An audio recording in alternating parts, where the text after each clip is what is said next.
Ladies and gentlemen, this is Gamertag Radio. All right, so we're live here, checking out brand new game, Mixtape, coming out very, very soon. Very excited about it because I played it actually at Summer Game Fest, but we have a person here that's going to be talking about more about the game. You could present yourself? I'm Johnny Galvatron. I'm the lead and director at Beethoven and Dinosaur. Made The Artful Escape, making Mixtape. Really like Devo. Now, I know before you used to be part of the music industry, how different it is making music and now making games. There's more like funding in video gaming in the kind of rock and roll that I played, which was mid-tier rock and roll career, which should be the name of my autobiography, is that there's no money and the parties are like little blocks of cheese and cabana. That's the level of rock and roll party that I've been to. But it's very nice to be into a creative industry that has funding. That's the first major difference. Second of all, I think rock and roll, I mean, music just generally, there's this really good quote from one of the conductors of the British Symphony, which is, pianists have to sit in a room with this great machine and every day prove that they are the master of it and not the other way around. And I think music is very individual. I think video games is far more collaborative. There's so much time spent on so many levels that it's so iterative that this time you run through and the animator has something to say about it. And then you run through again and this time the programmer has something to say about it. And it's really a team effort. And when you finish, you know, you can feel everyone there. Well, I think one of the cool things actually that I did recently is I just played through the whole game because we just finished it. Yes, that's good. And and just seeing the artists from the team in the game, like I see this distant tower and I know that Harry put that there, or I see this little picture that's illustrated and I know that Arden drew that picture, you know? So it's like, you know, not only is it a great piece of art, it's also like this little time capsule for the people who made it, which is very selfish, but you know, I think it's just a wonderful thing to make. Yeah, 90s era is one of my favorites ever for me. Like, I remember even creating mixtapes back then. With my cousins, we had 2 turntables. You also always used to go to like different music stores to collect records and everything. Why did you decide to make a game like this, a mixtape for you? Was it because you grew up in the 90s? Or was it because you used to make mixtapes back in the days or something else? Absolutely used to make mixtapes back in the day, recording off the radio, recording off it's called Top 40 Gold Hits in Australia. Okay. And I would absolutely make them. I think what's interesting about Mixtape as a game is there's a mixtape of music, but also the gameplay is a mixtape. And also the eras are kind of a mixtape. It's definitely not like pinned down. It's definitely not like July 1993. And if you had looked at all the soundtrack, you would realize that it's obviously amorphous about what time it is. So I love the concept of like, not only is this music a mixtape, but there's a mixtape of mechanics, of eras, of characters. It's kind of like Slater is from like 1989, but Rockford is probably like from 1993. And I love this kind of amalgamation of time and youth and music, and I think that's what makes it cool. Yeah, you know, one of the first things that popped up to me when I started playing this game about the characters. Nobody had no smartphone at that time. Everyone was it was a very different era at that time when it comes to like you know, teens and everything. Yeah, why was it so important to show that also to those that never grew up in that era in the 90s with this game? Yeah, I think that it is harder now. I think it's harder to be a kid now. Yeah. I think there is some wonderful brilliance in being anonymous. As a teenager, I think it's very tragic that teenagers aren't anonymous in this day and age. And I'm not saying that this time is harder or that time is better. But I think really what I wanted to lean into was that remember when you defined yourself by what you liked. And I remember just at high school how ferocious that was and that like how much energy there was in that. What bands did you like? What films did you like? How did that define you? And I think there's just something very wonderful and creative about defining yourself just by like the art you enjoy. And that's a great like place to come from to create something. Yeah, while working on this, when you created the game, was it more about the story in the beginning or was it the music first while developing this game? Music first. We did this because usually a game has a vertical slice, which is a very singular to show the loop. But Mixtape is different because there's different mechanics for every song. So what we did was we made a horizontal slice, which was a shitty version of the whole game, which was worked together by like Rahman and Woody, who's our tech lead and our producer. And making a really long, shitty version of the game is so good for pacing, especially in a narrative-based game. So we would like sit here and we'd be like, okay, what if we put Roxy music here? What if we put Devo over here? How does that change the story? And then once that came into something that was like coalesced into something that was cool and stylish and paced out well, then we would go through and like, if we need to add a little bit, we added the BJ Thomas song because we wanted something that was like counterintuitive, like juxtaposed to a very sad moment to have this like 60s ballad playing, you know. So I think it was a great experience having that slice and being able to rearrange it and making a story that way. Did you have like any songs that originally was part of the plan and then maybe for different reasons, you know, it didn't get, you know, I never asked for any Pink Floyd or Led Zeppelin songs. Okay. And I probably would have, but I thought I remember the person we talked to who's the musical supervisor saying like, you know, I've asked Pink Floyd and they've turned down millions, not million, millions. And I was like, oh, okay, well, I'm just happy with Devo. Thank you very much. I don't know if I'm allowed to say that. It's all good. You don't have to say. You don't have to say. The ones that So there is some songs. There was one band that was like they wanted tons of money, and I was like, no, for you. Nah. All right. So which one was the one that when you got that first green light, you got that track? Which one? Like, okay, this game is gonna come out really, really good with this. Yeah, the two that I got that were early on that really blew my mind was "That's Good" by Devo because I'm a huge Devo fan, and "More Than This" by Roxy Music. And just as a side note, I loved ringing my dad and telling him like we got Roxy Music. Roxy Music is going to be in the game, and he was just like, "Oh my god, did you meet Brian Ferry?" I'm like, "Doesn't work that way, Dad," but it was pretty cool. Yeah, those two songs, and then we use them in the first trailer is Devo and Roxy Music, but just an immense privilege to have that music at your disposal. Like you're making something, and behind it is, you know, Silverchair, is Joy Division. You know, that's part of the art that you're putting out. Immense privilege.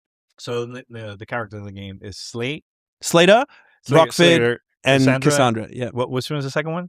Rockford is the main character. Okay, awesome. So is this based on a true story, or this is something that... Oh, I've done way worse than this. Yeah. I've done all of these things that are in the story. And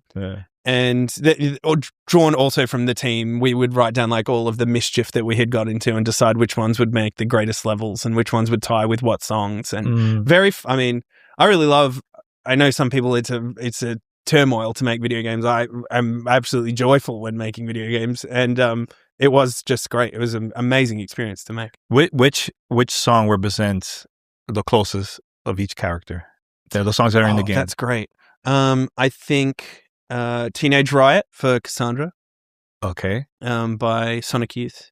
I think Slater would be one of the tracks off Dark Side of the Moon.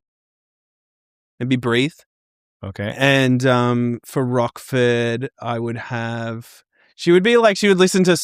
her like main theme would be like something by Swans or some like noisecore band or something like that. Mm-hmm. Who else would I have for her? I think maybe like Oingo Boingo, something like that. She would have to be left of center, like to be like that, like side project Danny Elfman stuff, something like that. Yeah. The feedback has been great. I remember seeing the trailer for the first time. Like, oh man, this is like my era. I can't wait to play this game. And I played it already twice. Already, and every time I play it, also my wife is super excited for this. Oh, sick. Yeah. So I mean, there's a lot of people that are also very excited about this. Like, how prepared are you, like, to get the feedback from everybody? They're gonna play it for the first time once it releases. That's interesting, man. isn't it? Because it's been a long time you guys worked on this project. Yeah, so, I mean, 3 or 4 years. So yeah, it's a weird way to live, isn't it? You have this like time where you're not allowed to talk about it, and we're all, video game developers and nerds. We hang around and talk about films that no one watches and games that no one plays, and you're so insular for so long, and then suddenly you're very public for a very short amount of time. It is a really interesting kind of way to live as an artist. Mm-hmm. Am I ready? No, I'll never be ready. I'll read all the comments, make myself sad. But at this point, I really feel like so calm about the whole thing. We're so happy with it ourselves. The publisher's so happy with it, and we're extremely critical We're extremely critical artists. We're extremely critical of what we make. And when we're happy and relaxed when it's finished, then I know that we did all right. I'll tell you this, man. Just live the moment. I think you guys are gonna be fine. I mean, it's the same with music too, right? You create music, people are gonna have the good and bad about those projects too. Absolutely. So it's similar. So, what was your favorite part of working on this project for you? Getting better. Getting better. Yeah, getting better as a team. Okay. And learning more about game development, learning more about how to tell stories in an interactive medium. And as a team, like we have a new tech team. We have like Jordy and we have Rahman who are working on our tech team, and that's built us up to be more powerful than we were. We always had a fantastic art team. I think we're stronger there now. And it is a joy to kind of like grow and get better and appreciate each other as a team. Great collaborative artistic experience. I'm going to tell a quick story. The first time I got to play this game. Yeah. So I went to Summer Game Fest. You were there at Summer Game Fest? Yeah, I was there. So I was there and I was playing and Phil Spencer, Hideo Kojima pops up. Yeah. And like, we're planning to play the game now. And that's the reason why I stopped. I was so disappointed. Like, no, I want to play this game. I was so excited, but dude, can I tell you that from my perspective? Yeah. So I was like sitting there and like you're playing all the press are there, and then someone comes in, the little Phil's coming in. Yeah. And so in comes Phil and Matt Booty and Sarah, and they all come in and they're playing. I'm sitting with Phil, and Phil is I don't know if this is like common knowledge. Phil is really good to the indie developers. Oh yeah, he will 100%. He will message you and make sure everything's okay. Yeah. Message me on Twitter like all the time. He's like super great to indie devs. And so he's sitting there and he's like, "You need anything? How's it going?" As he is, he's great. And then someone comes over to me like real press, like, "Kojima's here." Oh yeah. Oh shit. Phil's Both like, at the same time. Yeah. I know. And so Phil's like, "What's up?" I'm like, "Kojima's here." Yeah, he's like, "Dude, come with me." So we both stand up. Phil's got his hand on my back, and then Kojima's standing up at the top of the stairs, like Peter Pan style. Yeah, I saw that. I was there with that. Yeah, were you really? Yeah. And then like go up and play. And so I sat there and Rahman, our tech lead, had already been in there for like the first half of the demo. He runs out, he's giving me the controller. And so I'm playing for Kojima and telling him about the game and stuff. And then he gave me a big 2 thumbs up and left. And it was like, and then all the film crews go out and I'm like, wow, that was a really weird experience. I mean, not that many people could say that, Yeah, I know. That opportunity, so it was really cool. It was super cool. I think that's a good sign for you guys. Good I sign. think, yes, it is a good omen. Yeah. Awesome. Now, for you, when was the first time you created your own mixtape? I remember Australian bands that you might not know. Okay. I would have taped Weir by Killing Heidi, Australian band, and the song formerly known as by Regurgitator. I remember 2 of the first songs that I ever would have taped off the radio. Oh, nice. See, I would use the 60-minute cassettes. First. Yeah. Then I'll get the 90, and then I remember the 120 version came out. I'm like, okay, this is the one for me. Longer version. Yeah, guys. Still to this day, I still have all my cassettes from. Yeah, from really? That. Yeah. I was going to bring it over here, but I'm like, I totally forgot about it. I wanted to show it to you. Look, that's very cool. Yeah, man. Now usually mixtapes is this, volume 1, volume 2. Is it gonna be like that? Something you don't have to say, but for this in the future, I think my answer is. It won't be the next game. The what? It won't be the next game. Okay. But I'm not saying we won't come back. Okay. It won't be the next one. Cool. We were. I was checking out the Q&A session. Yeah. And you were telling a story how you got connected with Annapurna. Oh yeah. Can you briefly talk about it? I think that was a fascinating story. I bullshitted my way into the industry. I mean, that was the grind. I see that as that's the best way to do it, man. Yeah. So the game had gone on the front page of Reddit. That was like how that story starts. Oh, really? And interesting. Okay. It was just a demo I had. Do you know what? It wasn't even a demo. It was just it running in engine. It wasn't you couldn't play it. Okay.